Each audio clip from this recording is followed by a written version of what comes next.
దాదాపుగా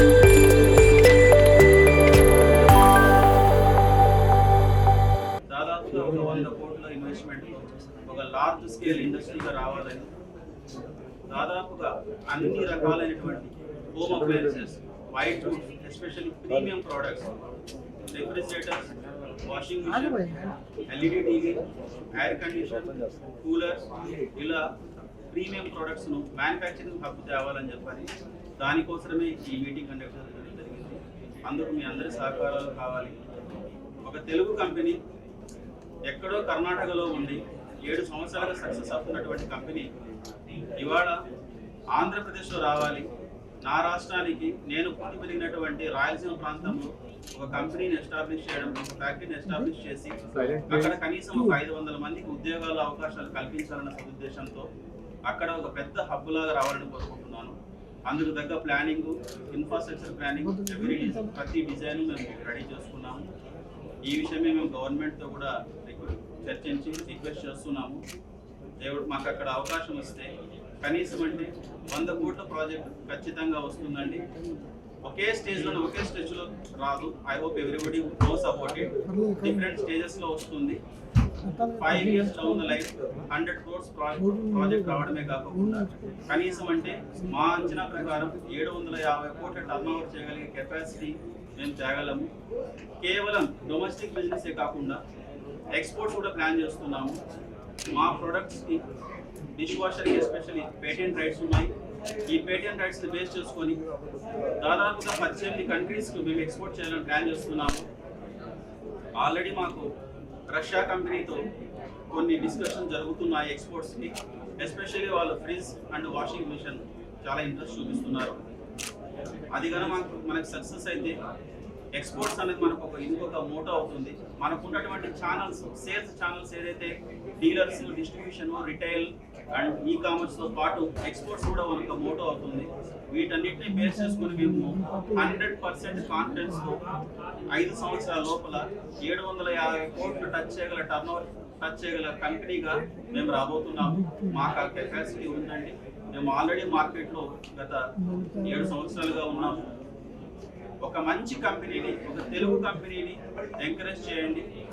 ఒక తెలుగువాడు మన ఆంధ్ర రాష్ట్రంలో ఒక కంపెనీ పెడితే అది దేశానికే ఒక ఐకానిక్ లాగా ఉంటుంది. అటువంటి కంపెనీ మనము ఎంకరేజ్ చేయాలి. నాలాంటి వాళ్ళు ఇంకా చాలా మంది రావాలి. ఎక్కడెక్కడో ఉండి ఏదేదో బిజినెస్ చేసుకున్న వాళ్ళు తిరిగి ఆంధ్రప్రదేశ్కి రావాలి. నేను పిలవడం అనేది కాదు, ప్రతి ఒక్కరికి లాగా జరుగుతుందని నేను అనుకుంటూ ఉన్నాను. ఖచ్చితంగా చెప్తున్నాను, ఇండియాలో ఎస్పెషల్లీ సదరన్ పార్ట్ లో home appliances, complete home appliances hub లేదు. లేని కారణంగా దీన్నే మేము మోటోగా తీసుకున్నాము.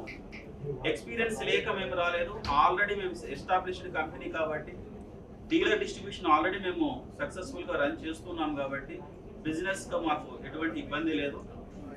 ఒక కంపెనీని ఇక్కడ సెటప్ చేయాలి.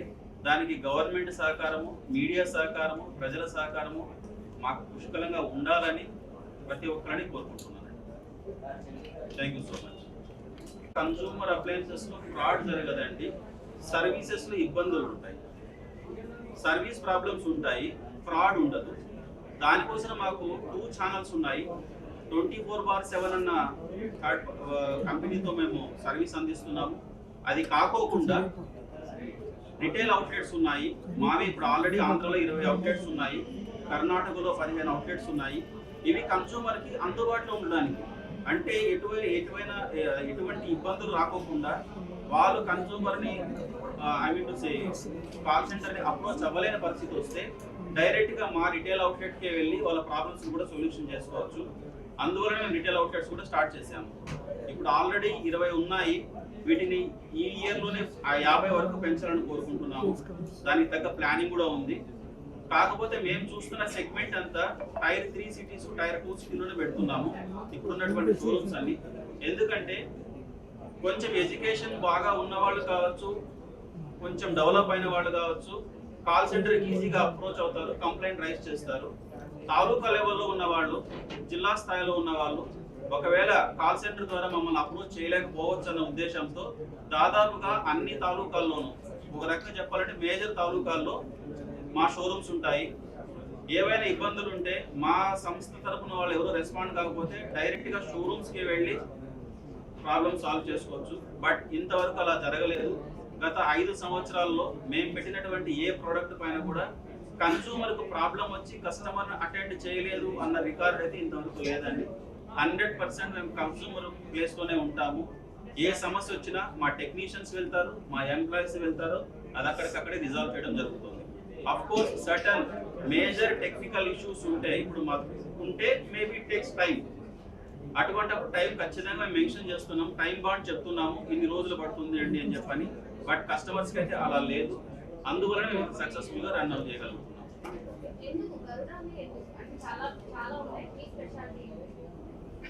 గరుడాకు చాలా పెద్ద స్టోరీ ఉందండి. సో ఇతిహాసంగా తీసుకున్న స్టోరీ ఉంటుంది, బర్డ్ వైజ్ తీసుకున్న కూడా స్టోరీ ఉంటుంది. ఇతిహాసంగా తీసుకుంటే మళ్ళీ అది వేరే వెళ్తుంది అనమాట. హిందూ రిలీజన్ అలా వెళ్తుంది, విష్ణుమూర్తి వాహనం అని చెప్పన్నట్టుగాను ఇలా వెళ్తుంది. బట్ అండ్ ఇండివిజువల్ బర్డ్ గా తీసుకుంటే ఇట్ ఈస్ ఐకానిక్ బర్డ్. మీరు పక్షులు అన్నిటికీ రాజు ఏంటంటే గరుడ అనే చెప్తారు. అట్ ద సేమ్ టైం గరుడాకు సెల్ఫ్ మోటివేషన్ ఉంటుంది. అది ఎప్పుడు డిపెండెంట్ కాదు. ఒకవేళ తను హంటింగ్ చేయలేని పరిస్థితి ఉండి ఓవర్ వెయిట్ అయినా కూడా తనను తాను మళ్ళీ రీబిల్డ్ చేసుకుంటుంది. తన బాడీని తనే రీబిల్డ్ చేసుకుంటుంది, తన లైఫ్ స్పాన్ తనే పెంచుకుంటుంది.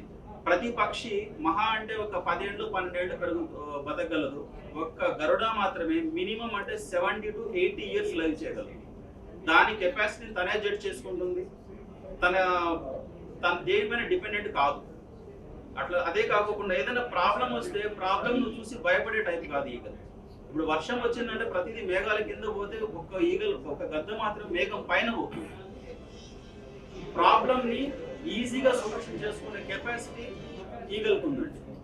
That motivates me always. నేను ఎప్పుడైనా ప్రాబ్లమ్స్ వస్తే దాని ద్వారానే మోటివేట్ అవుతాను.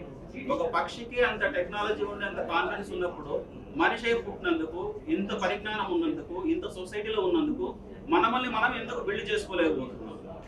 That motivates me always. That is the inspiration for me to be honest with you. So అందువల్లనే గరుడ సింబల్ని తీసుకోవడం జరిగింది. సార్ ఇప్పుడు మార్కెట్లో ఉన్న బ్రాండ్స్ ఉన్నాయి కదా, బేసిక్ ప్రైసెస్ దాంతో కంపేర్ చేస్తే మీరు ఏమైనా తక్కువగా ఉంటుందా లేకపోతే ఎక్కువగా ఉంటుంది? తక్కువగా ఉంటుంది సార్, మరి తక్కువగా ఉంటుంది. ఒక 10 to 15% వేరియేషన్ ఉంటుంది. ఎందుకంటే నేను కూడా బెటర్ క్వాలిటీ ఇవ్వాలి కదా. తక్కువ ప్రైస్ అని చెప్పని లో క్వాలిటీ మెటీరియల్ నేను సప్లై చేయలేను. దానివల్ల కన్సూమర్ సఫర్ అవుతాడు. నాకు ఆపుకుంటకేమో డబ్బులు రావచ్చు ఒక 10 రూపాయలు, కానీ లైఫ్ లాంగ్ నా ప్రోడక్ట్ వాడు నమ్మడి. సో అందువల్ల బెటర్ క్వాలిటీనే ఇస్తున్నాము. అట్లా అని చెప్పి హై ప్రైస్ ఇవ్వట్లేదు. So almost equal to the things, but 15% variation ఉంటుంది.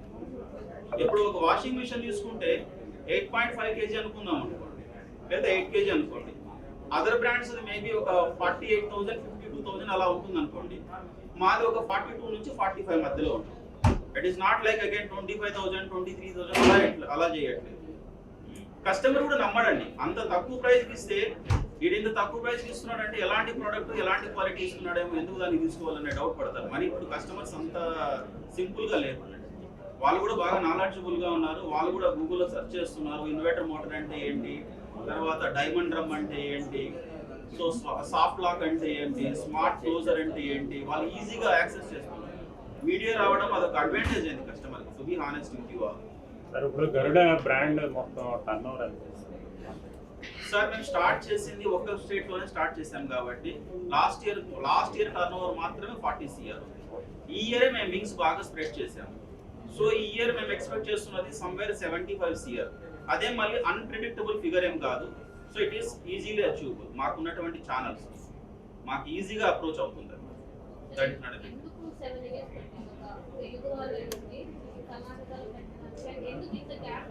అంటే నేను బాండ్ విత్ గోల్డెన్ స్పూన్ కాదు కదా.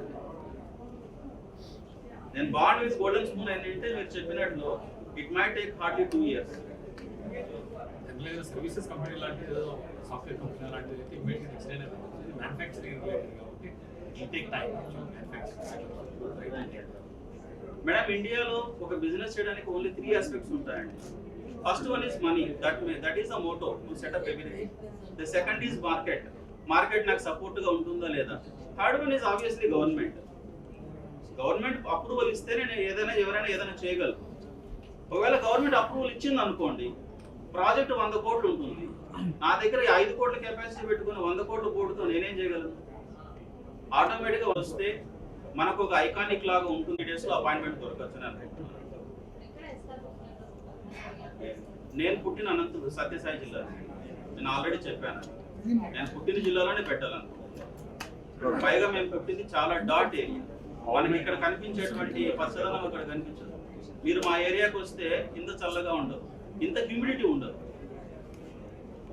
How many stores in Andhra Pradesh? Sir, Andhra Pradesh at present we have 20 stores and we are planning to come up with another 30 by end of this financial year. We are coming with somewhere around 15 Andhra Pradesh and 20 in Karnataka, 10 in Tamil Nadu. Okay, so thank you. Brothers ఎవరన్నా పీకే